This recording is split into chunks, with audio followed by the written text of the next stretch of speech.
the owner's views and feelings in the words that is phrased in the writings.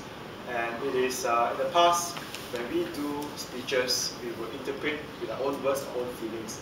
But now is how do we then reflect upon the author's words and feelings instead of our own feelings in the writings that they have done. So it's a skill set that you would have, for example, if you want to share a story of another person, or you want to read a storybook to children.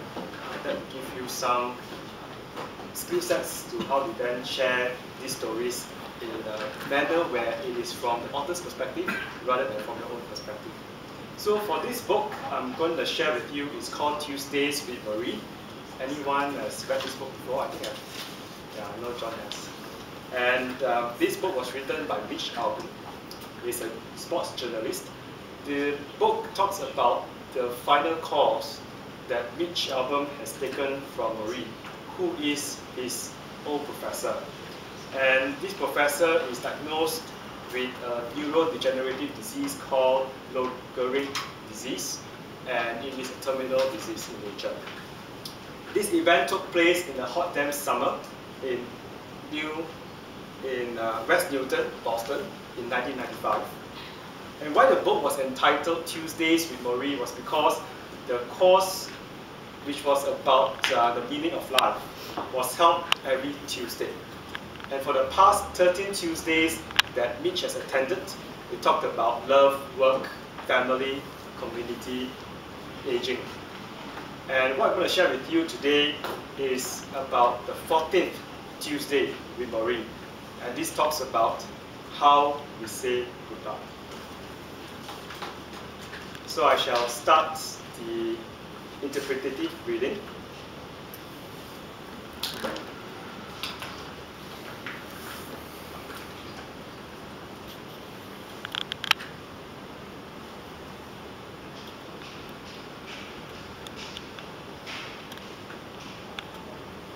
How's he doing?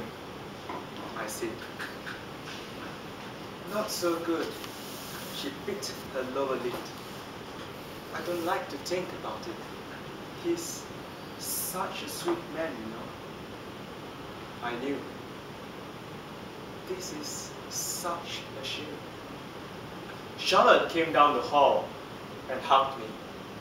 He said that Marie was still sleeping, even though it was 10 a.m. We went to the kitchen. I put the food I had brought with me into the fridge. Soup, vegetable cakes, tuna salad.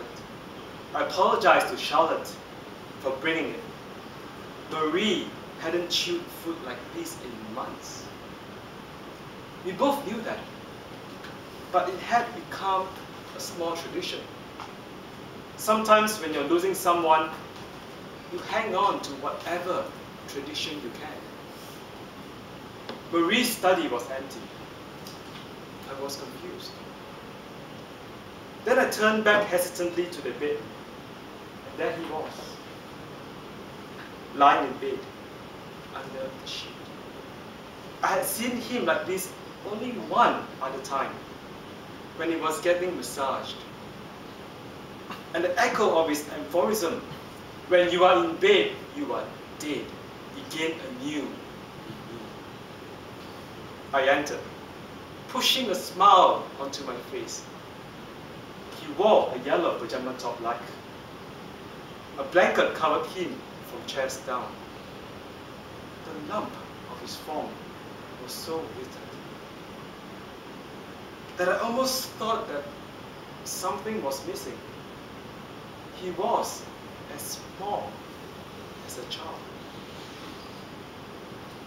Marie's mouth was open, and his skin was pale and tight against his cheekbones. When his eyes rolled toward me, he tried to speak, but I only heard a soft grunt. There he is, I said, mustering all the excitement I could find in my empty tail.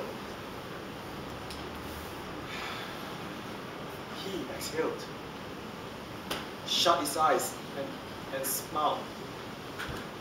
The very effort seeming to tire him. Dear friend, he finally said. I am your friend, I said. Not so good today. He pushed out another breath and forced a knot. He was struggling with something beneath the sheets, and I realized he was trying to move his hands toward the opening. Whoa, he said. I pulled the covers down and grabbed his fingers. They disappeared inside my own. I leaned in close, a few inches from his face. It was the first time I had seen him unshaven. The small white whiskers blowing so out of place, as if someone has shaken salt so neatly across the cheek and chin. How could there be new life on his beard when he was draining everywhere else? Marie, I said softly. Coach, he corrected. Coach, I said. I felt a shiver. He spoke in short bursts, inhaling air, exhaling words. His voice was thin and raspy. He smelled of white. You are a good soul, he said. Touch me, he whispered. He moved my hands to his heart. Here. It felt as if I had a pit in my throat. Coach? Huh? I don't know how to say goodbye. He patted my hand weakly, keeping it on his chest.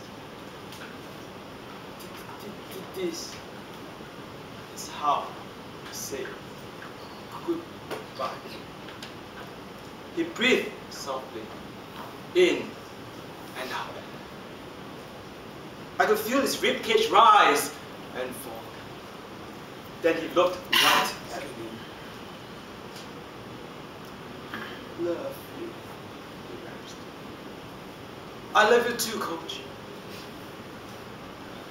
No, do you know something else? What else do you know, Coach? You always have.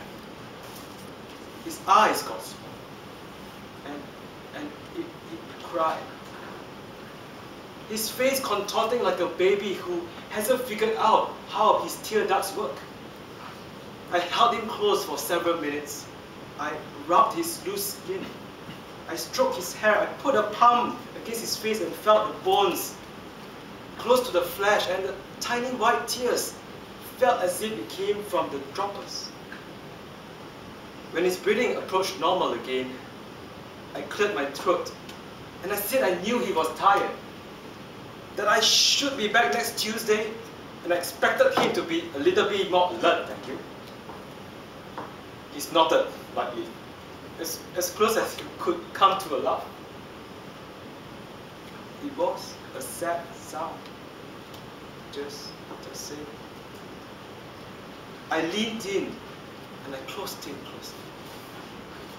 His face against his, whiskers on whiskers, skin on skin, holding it there longer than long.